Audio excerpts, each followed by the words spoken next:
Hello and welcome back to a new video, or if you're a new viewer, subscriber, welcome to the video. I hope you enjoy it. If you do, remember to give us a thumbs up, click that subscription button. But let's get into it. Today I'm going to give you my top 10 tips to start out running so it's more enjoyable, a lot more fun, and you continue to do it because running is fun and it's meant to be fun.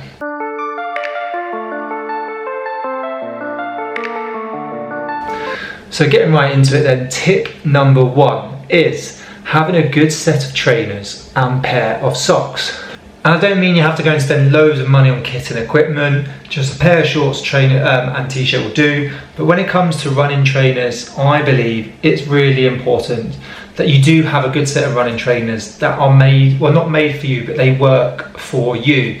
There's a number of ways you can do it. You can just head down to your local shop, try them on, make sure they fit correctly. You know, you've got a little bit of wiggle room with your toes. They're nice and snug at the back, so you're not getting loads of heel rub at the back. And you know, your toes aren't too close to the front. But you could head to a specialist sort of sports shop, running shop, and what they can do is actually test out your gait. So that's the way you run and the way your feet land, your stride.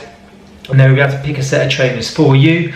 Or you can head over to On Running, so that's what I've done. I'm a big fan of these. I've used these for just under a year now. And you can actually head over to their website and you can sort of put in what sort of train you're going to be running on, how far you're going to be running, what sort of pace, and it will select the sort of right trainers to you for that sort of distance. But if you do want to go more specific for your set of gait, you can head down to a shop. The other one is socks. So I'm a big fan of having a good set of socks. So you've got Red On socks here, they're very, very good. They're about £20, and then you've got On Running socks, which are around, these ones are around £16. Like I said, you don't have to go and buy a really expensive set, but just make sure you've got a good, comfortable pair of socks and a good set of trainers, and then you can just, you know, shorts, t-shirt, leggings, t-shirt, whatever it is you want to go running in. But I really do recommend that trainers are going to help. They're just going to make it a lot more enjoyable. And it should prevent any sort of blisters or sores happening on your feet and toes. So that's the main thing, because you don't want to be getting any sores or blisters, because it's going to make it harder for the future. Tip number two then is don't set off too fast or too far. Start nice and gradual. You're new to running, so it's going to be a lot of impact. It's going to be quite hard on the body. And if you set off too fast anyway, you're just going to tire out a couple hundred meters down the road, and then you're just not going to enjoy it and think it's a waste of time. So set off nice and slow. You're not Dwayne Chambers or Usain Bolt, okay? Nice, easy pace at first. You should be able to hold a conversation on the way round. Think of the RPE scale. So it's anywhere between like 2 and 6, even 2 to 4. So out of 10, 2 to 4, nice and easy, really low heart rate. You should be able to hold a nice conversation with someone as you're running around, nice and steady, and don't go too far that you're aching the next day and you can't even get out of bed. So just start off nice and gradual, even if you only do a kilometre or a mile for your first run, for your first week or two, before you even start to increase it. That brings us on to tip number 3 then. Even if you do struggle to do a kilometre or a mile, don't be afraid to walk, even if you come to a hill. If you're new to running and hills are new to you, don't be afraid to walk up that hill.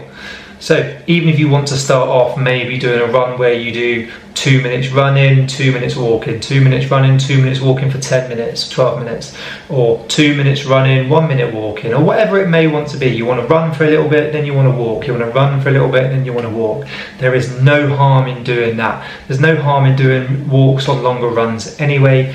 I've done it before, and on ultra marathons, people aren't running for 70 miles straight. They are walking part of that anyway, and you can do that for shorter distances. Do not be afraid to walk if you need to. Tip number 4 may not be for everyone, but for me, it's having a good set of headphones. These can come in quite expensive, so this is maybe something you can look at down the line. But I just find a good set of headphones. I don't need music to motivate me. I can head out running and motivate myself. But I do find, especially if I'm doing a longer run, or if you are new to running, listening to your favourite songs, a podcast, an audio book, you can just head out on a nice gentle jog, taking the scenery, taking some good information or some good music, and just enjoy it. So this is a top tip, but it's not for everyone because these can be quite expensive. These are SHOKZ, they're around £150 So you might just use a set of headphones that you've already got. If not, don't worry about it, but they are handy to have, especially in the future if you are going longer distances.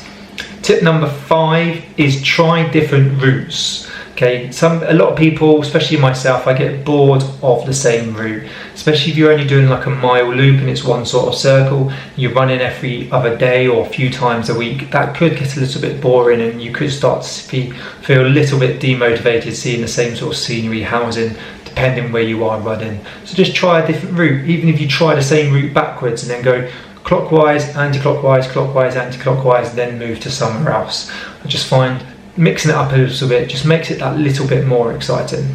Tip number 6 then is a very important one, and that's make sure you rest.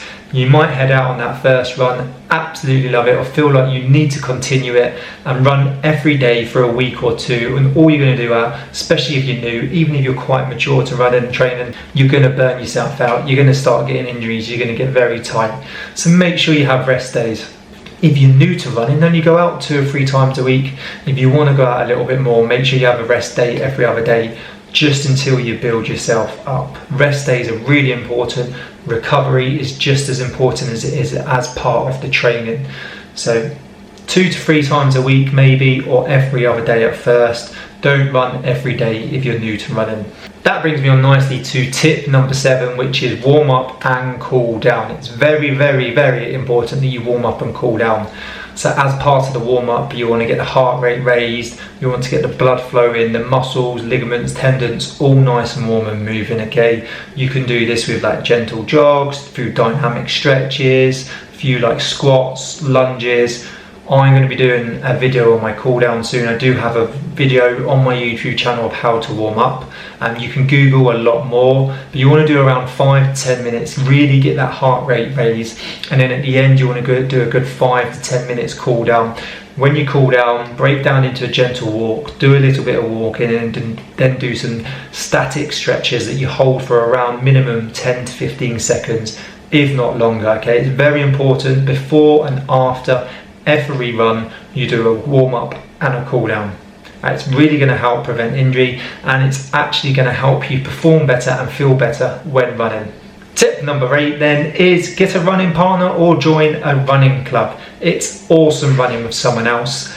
First of all, you may have someone to talk to make it a little bit more enjoyable. Just having someone with you who's maybe the same capability as you, being able to run together and bounce off each other. You may like to go with someone who's actually a little bit faster than you, so that you can sort of have a little bit of competition with them.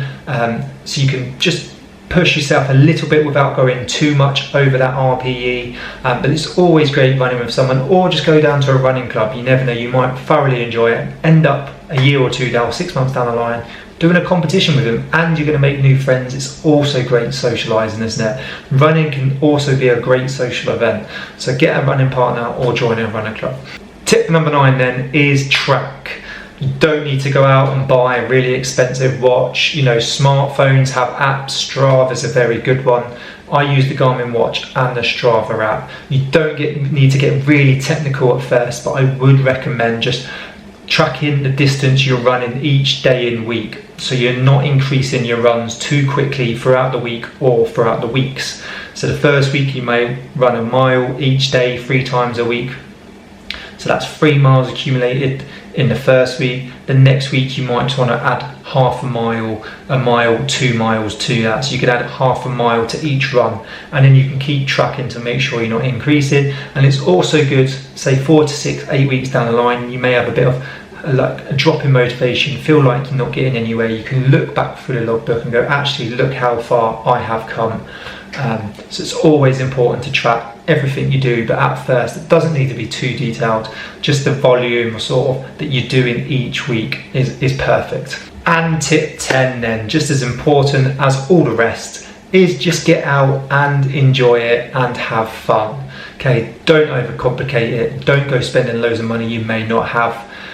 Don't go thrashing yourself and being sick all the time. Just go out, enjoy it, socialise, have fun, enjoying the scenery, taking information through an audiobook, a podcast, whatever it may be, and just enjoy it. That's the most important part.